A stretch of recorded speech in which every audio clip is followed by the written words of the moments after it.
Welcome back to a new episode of The Technology Addicts, the podcast from Avnet Abacus.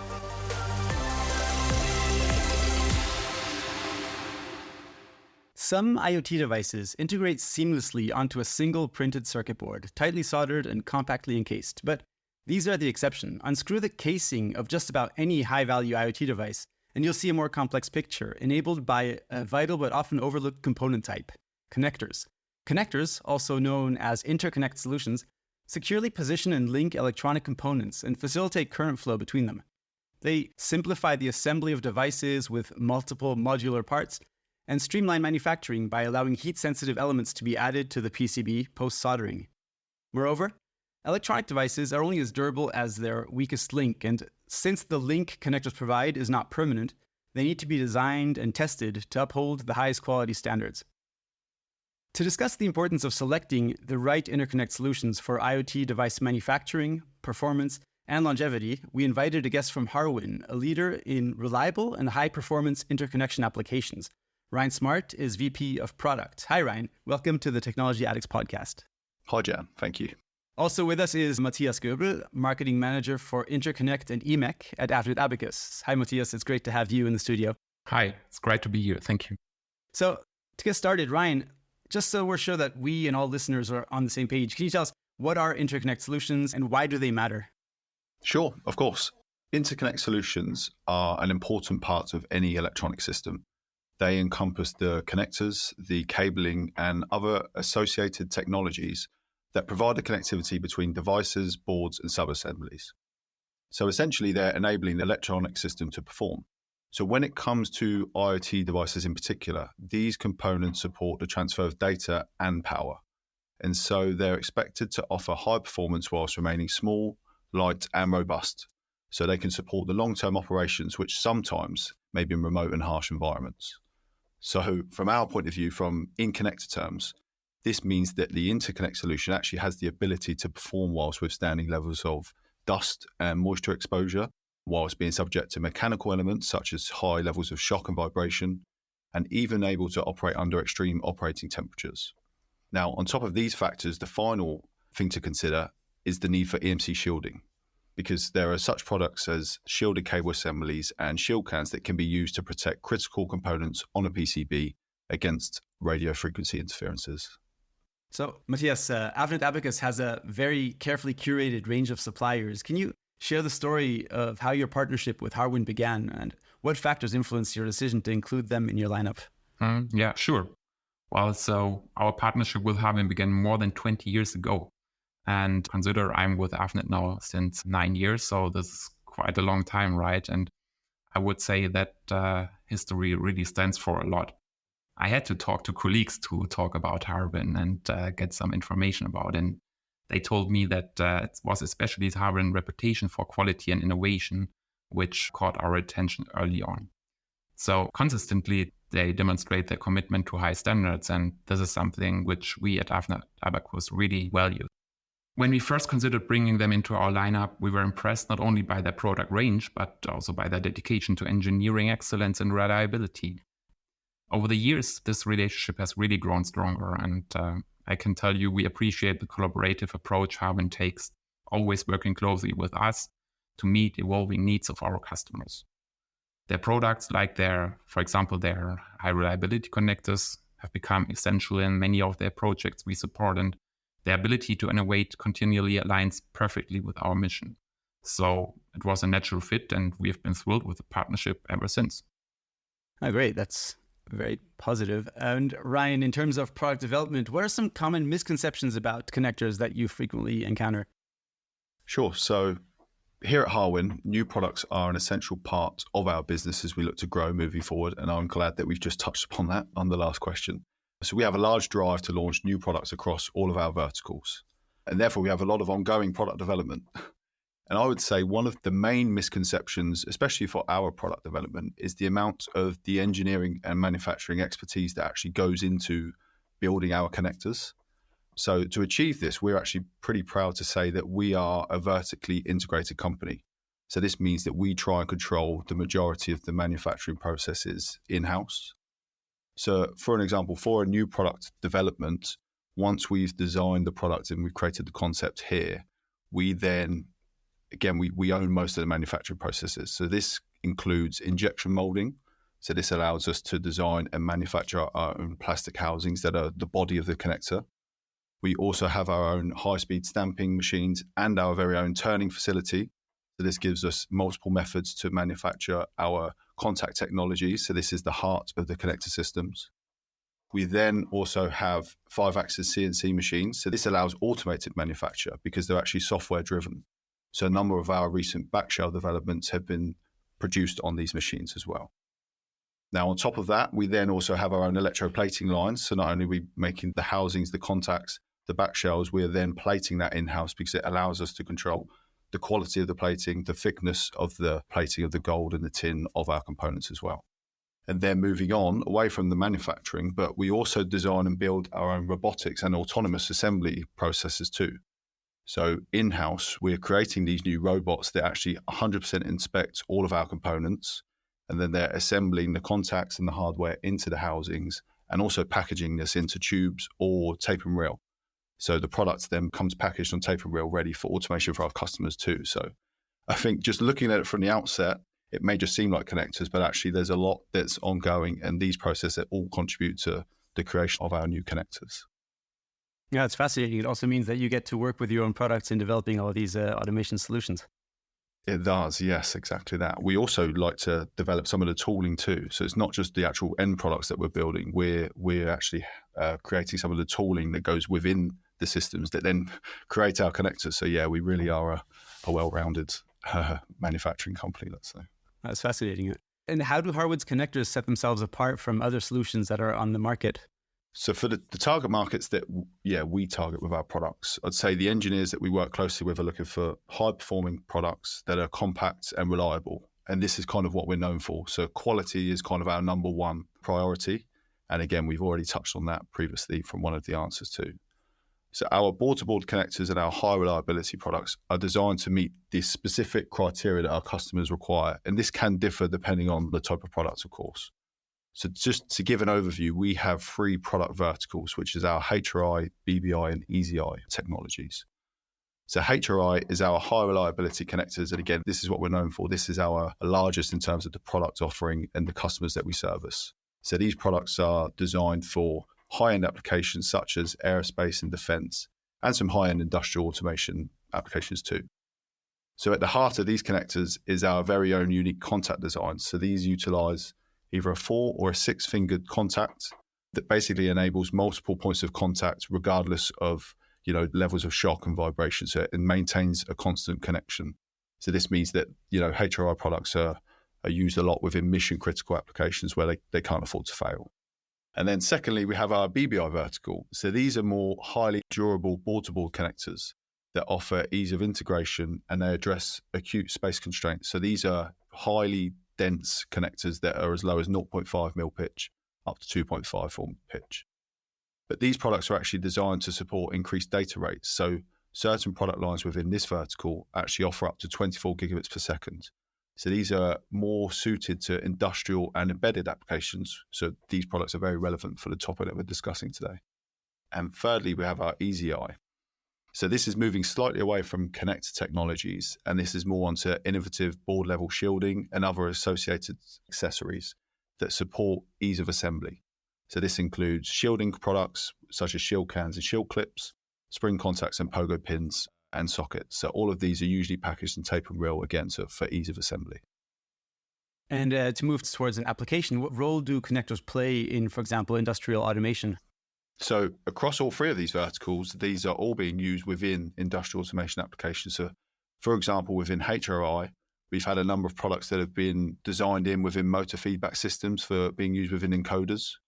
And again, these were specified because they are capable of handling the higher levels of vibration that was required on this application for low level current. Within BBI, we're being heavily used within drive control units and within AMRs and AGVs, which I'll come on later. And again, this is because they're smaller in terms of footprint, so they meet the space constraints that are required, but they're still hitting the performance specs that are needed to perform within those applications. Matthias, what new product introductions do you have that would suit this market? Yeah, great question. So one of the exciting new products we are introducing right now is the Flex Floating Connector series. And these connectors, which are designed to handle challenging environments and offer exceptional reliability. And as you can imagine, this is crucial for industrial automation and IoT applications. So they are particularly useful in scenarios where devices are subject to constant vibrations and physical shocks, such as, for example, in autonomous mobile robots or embedded vision systems. What's really interesting about the Flex floating connectors is their ability to maintain a stable connection even under mechanical stress. And this makes them perfect for use in applications where components need to be flexible yet firmly connected. Recently updated our Abacus website with the latest information about the Flex floating NPI. And I would like to encourage our podcast listeners to check it out for more details.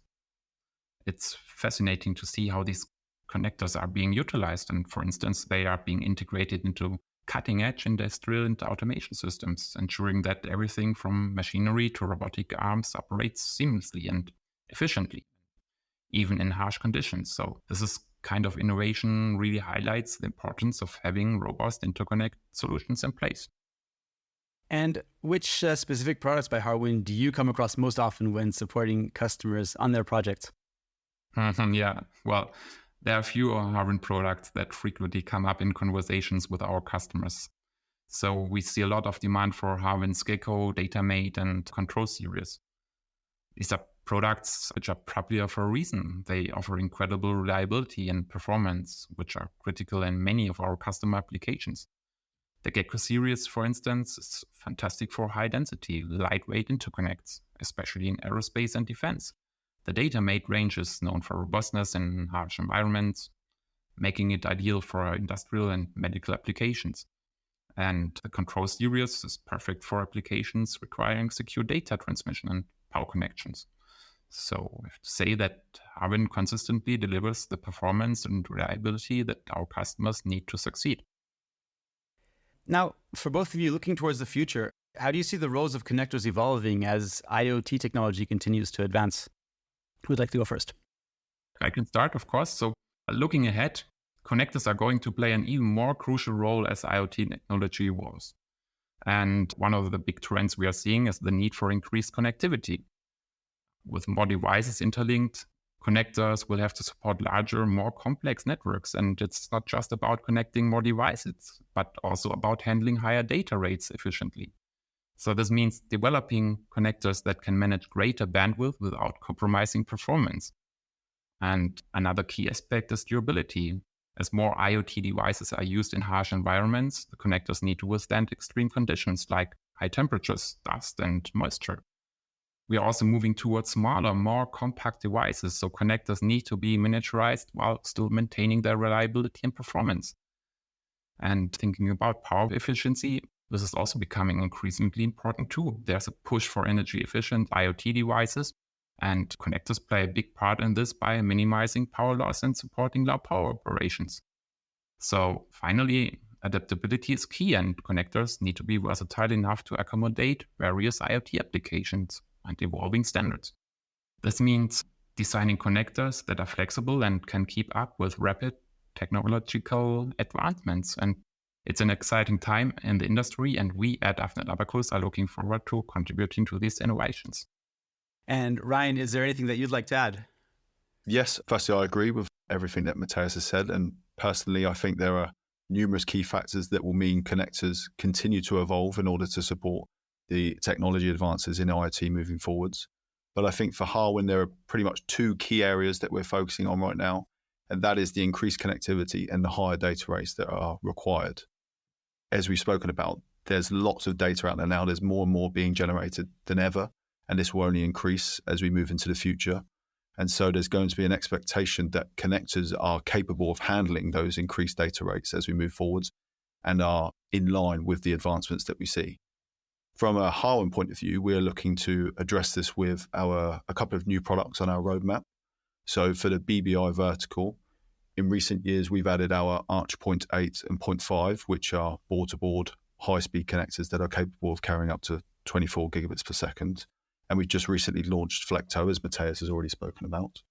But we will continue to add to this product segment. We think this is a growing area, and we will continue to add smaller board-to-board connectors and increase the data rates that they're able to carry.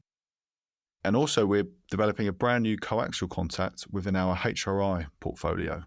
So we're designing this in-house. It'll be a brand new, unique design, and we're targeting higher frequency rates. So this improved coaxial contact will actually be a higher performing contact than our current coax offering that we have at the moment. So there's a lot to look forward to. Matthias, reflecting on our discussion that we've just had, what recommendations would you give product developers about connectors as they embark on new projects? Well, so I think the key takeaway for product developers is to really prioritize the selection of connectors right from the start of their project. Connectors might seem like small components, but they play a crucial role in the overall performance and reliability of your device. At Avnet Abacus, we work closely with our customers to help them choose the best connectors for their specific needs. Firstly, consider the environment where your device will be used. For instance, if it is going to be exposed to harsh conditions like dust, moisture, or extreme temperatures, you need a connector that are robust and durable enough to handle those stresses. Secondly, think about the future. As IoT technology evolves, the demands of connectors will increase. You will need solutions that can handle higher data rates and provide more reliable connections. This is where working with a partner like Avnet Abacus can really make a difference. We have a wide range of high-quality connectors from trusted suppliers like Harbin, and we can help guide you to the right choice for your project. Lastly, don't underestimate the value of testing. Ensure that the connectors you choose have been rigorously tested for performance and reliability. This will save you a lot of headaches down the line and help ensure the long-term success of your project. And Ryan, is there anything that you'd like to add to that? I agree with the points made. I think as a supplier, we aim to be a self-service. So we provide lots of data on our website and provide it to our distribution partners such as Avnet. So, documentation such as drawings, samples, CAD models, test reports, component specifications are all available. But of course, there's a lot of products out there, and to really find the best fit in terms of the performance specs, in terms of the signal integrity that we've spoken about, in terms of size, and even what's available in terms of stock and availability and lead times, because of course that's always a hot topic.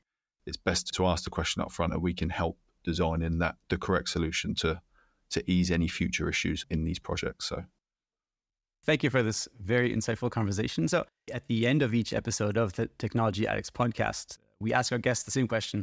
What would you say is your current technology addiction? It could be anything from a gadget that you recently bought to an entire field of technology that's captivated you. Ryan, let's start with you. So for myself at the moment, I'm very interested in eVTOLs, so the electric vehicle takeoff and landing aircrafts. And that's for various reasons. One, I think, of course, the new mode of transport is fascinating. So in terms of the technology, I think the combination of the advances in the electric propulsion systems combined with the machine learning just enables a new level of autonomy for an aircraft. And it helps because our products are being used there. So I've been fortunate enough to visit some companies that are developing these eVTOLs, and the HRI products in particular are being heavily used within these. So from a business point of view, it's interesting to me. But also from a commercial point of view, I think it opens a completely new platform of travel. And I'm sure in time, once these vehicles are in place and we're a couple of years down the line, it may become more commercially viable for a wider audience and will be a new way to travel.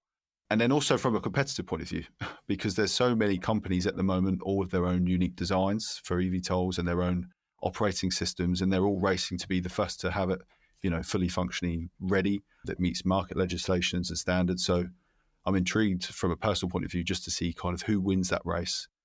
And from what I hear, year to 18 months, we should find out who's there. So yeah, that's mine at the moment. That's an exciting one for listeners to put on their radars and follow. Now, what about you, Matthias? Well, yes, definitely. So recently I've been really interested in balcony power stations. These are small solar power systems that you can set up on your balcony to generate electricity. And it's not a brand new technology, of course, but it's still a fantastic idea for helping the environment and saving money. New laws in Germany now allow people to have 800-watt balcony power stations at home. This means people can produce their own electricity, reduce their energy bills, and even rely less on their main power grid. The technology is quite simple and easy to use. The solar panels are easy to install and take care of. And what's exciting is how this can change energy use in cities. And imagine whole apartment buildings with these systems, each one helping to save energy. It's a small step towards a greener future, but when many people do it, it can make a big difference. And so I think these balcony power stations are definitely something to watch, and they are not just about dreaming of a greener future, but are a real solution people can use right now to help the environment. That's a great idea. Okay, thank you. So with that, I'd like to thank Ryan and Matthias for joining us for this episode of the Technology Addicts podcast. And dear listeners, if you'd like to get in touch with Ryan or with Matthias, you can reach out to them. You'll find all the contact information in the show notes. And to everyone listening, thank you for joining us today. And stay tuned for the next episode of the Technology Addicts podcast.